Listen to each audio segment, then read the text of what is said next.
Nakakatakot ang ginawa ng Pinoy boxer. Sobrang lakas ng mga pinakawalang suntok, lumalagotok na akala mo nabaling sanga ng puno ang katawan ng kalaban. Sa mga pagdayo ng Pinoy boxer, walang nagawa at hindi umubra ang malahokus-pokus na desisyon sa bansang Thailand dahil halos lahat ng iharap nila sa Pinoy na si Ador Torres, knockout ang inaabot. Ayaw nang paabutin pa sa kamay ng mga judges dahil alam niya ang mangyayari sa kanya. At taong 2023, sa kagustuhang mabawian ang Pinoy, muling tinapatan ang tubong Magdalena Sorsogon na si Ador Torres, kaya muli siyang bumiyahe pa Thailand. Baon na naman ang kanyang knockout power.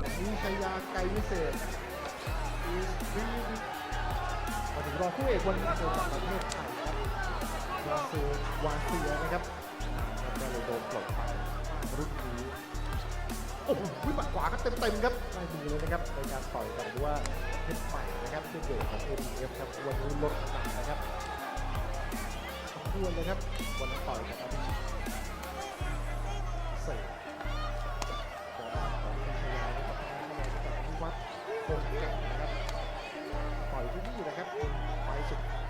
เอาชนะน็อกไทยดีสุดเดียวได้ยกขึ้นเวทีครับอาจารย์พิทักษ์ศรีเสน่ห์ครับอาจารย์ท่าน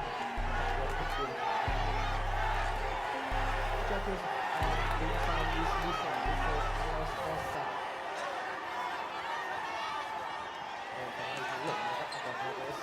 ปีชยาเล่นงานลำตัวถูกออกหรือเปล่าครับเจออัปเปอร์คัตของอาดอร์ทอเรสถึงโยนคนเลยครับคาร์ลอสเฟสติเนียแล้วก็เทเลสพอลสปอร์ตโอ้โหจับขวาเต็มหน้ายาโดนปัดซ้ายแรงนะครับอาดอร์ทอเรสครับบวกกันแล้วครับเริ่มจะบวกเริ่มจะเล่นของหนักกันแล้วต่อยลำตัวโอ้โหหมัดครับหมัดซ้ายตรงเข้าไปครับไบเกอร์ก็ได้บ็อกเซอร์ก็ได้ครับการชกจากฟิลิปปินส์รอจังหวะที่โบยขวากับโบยซ้ายนี่ต้องดูจังหวะกันเลยครับต้องชิงกันออกตัว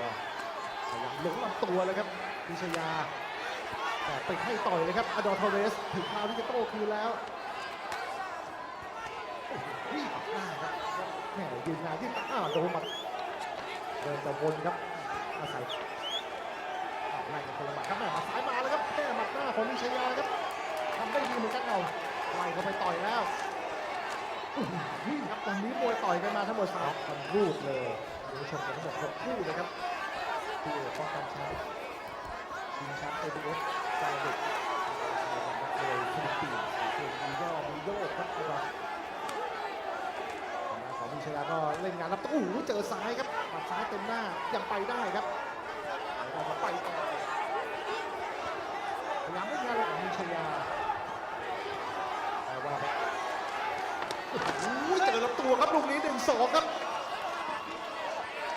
โอ้ยไหวหรือเปล่าครับพิชยาโดนเต็มลำตัวเลยครับเอาละครับกรรมการพิทักษ์ศรีเสน่ห์นับถึง8ครับลุยติดบัญชีเลยหรือเปล่าครับแต่ในช่วงปลายยกครับ10 วินาทีสุดท้ายโดนหมัดขวาอีกแล้วไก่วิชิต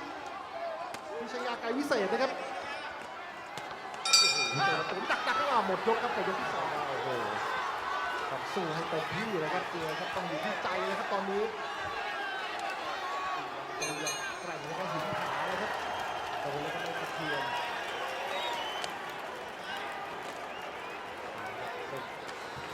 แข่งแล้วครับเป็นหมัดที่นักมวยทุกคนที่ควรจะมีควรจะฝึกฝนไว้นะครับขยับเข้าไปโอ้โหแลกกันแล้วเกือบกันแล้วตัว1 ชุดครับต่อยขวาไม่ถึงครับพิชยาโอ้โหเจอซ้ายอัปเปอร์คัตขวาครับโอ้มีอาการกันครับพิชยาโอ้รัวเลยครับรัวบัดชุดนะครับอดอร์ทอเรสรัวบัดชุดตอนนี้ยืนนิ่งตัวแข็งแล้วครับพิชยาครับยังไงครับโอ้เป็น standing 8 count นะครับต้องนับเลยครับนักมวยต้องมาอยู่มุมกลางนะครับกรรมการก็ต้องนับครับไปจนถึง8ถือว่าเป็นการเซฟนักมวยนะครับการยืนนับ8ก็แล้วแต่กฎแต่ละที่นะครับแต่วัตถุประสงค์หลักก็ต้องเป็นการเซฟนักมวยเป็นหลักก็ยังไม่ได้น้อยมากมาตามมาไปด้วยนะครับพยายาม ครับดูแบกขวาเข้าหน้าโอ้โหแต่เจอเหมือนกันครับอดอมีชัยยาครับมีติดให้ต่อยครับต่อยลำตัวโอ้โหซ้ายตรงเต็มเข้ามาหนักๆนะครับหมัดของมีชัยยาตายนะครับมาหาผลครับหมัดของอดอโอ้โหซ้ายเต็มหน้าโอ้โหจังหวะเข้าไปล้วงลำตัวนี่อดอทอเรสที่ตีหมัดซ้ายคอยสวนเลยครับอยู่ที่มุมกลางครับมาโดนตบซ้ายโอ้โหดูครับมีแกว่งครับตอนนี้โอ้โหถลุงไปถลุงมาแล้วครับทางด้านของอดอทอเรสกับมีชัยยาหุกซ้ายเข้าลำตัวโอ้ยังคงได้พยายามแรกลำตัวอดอทอเรสจากฟิลิปปินส์ครับเจอกับมีชัยยาไกลวิสุทธิ์ซ้ายเต็มโอ้โหปัดซ้ายเต็มหน้าครับโดนแล้วมีอาการเลยครับทางด้านของมีชัยยาไล่ทะลุงเลยครับโอ้มีสวนของอดอทอเรสที่หนักแรงจริงๆเดี๋ยวก็แปลกใจกับแกรอแบบโค้ชด้วยเล่นลำตัวครับนี่ครับโอ้โหขวาขึ้นบนแล้วก็ซ้ายลงล่างครับล่างลงล่างครับหมัดของก็คมครับดูครับหมัดของอดอทอเรสซ้ายเต็มหน้าครับโอ้ยุติการแข่งขันเลยครับในยกที่4นะครับ The fight is in of round number 4. Sa panalo ni Torres, nadepensahan niya ang kanyang Asian Boxing Federation welterweight title. Muling sumablay ang bata nila at this time mas nakakatakot ang naging resulta. Kung bayuhin ng Pinoy ang Thai boxer, para lang itong puno ng saging. Parang lulusot sa katawan ng Thai boxer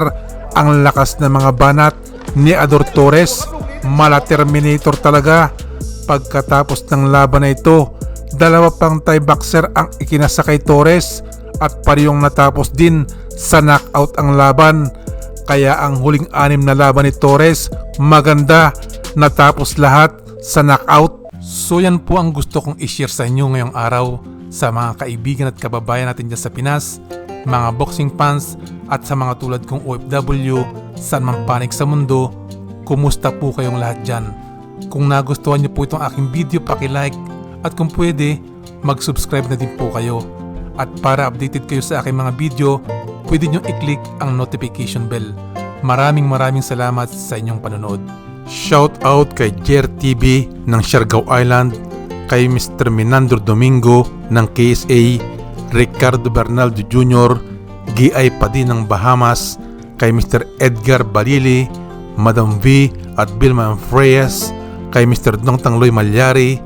Jen Merjan Garcia ng Macau, Nerio Morcia, Billy Jubildad, Jan Maravillas at sa Okodaira family. Maraming salamat po sa pagsuporta nyo sa aking channel.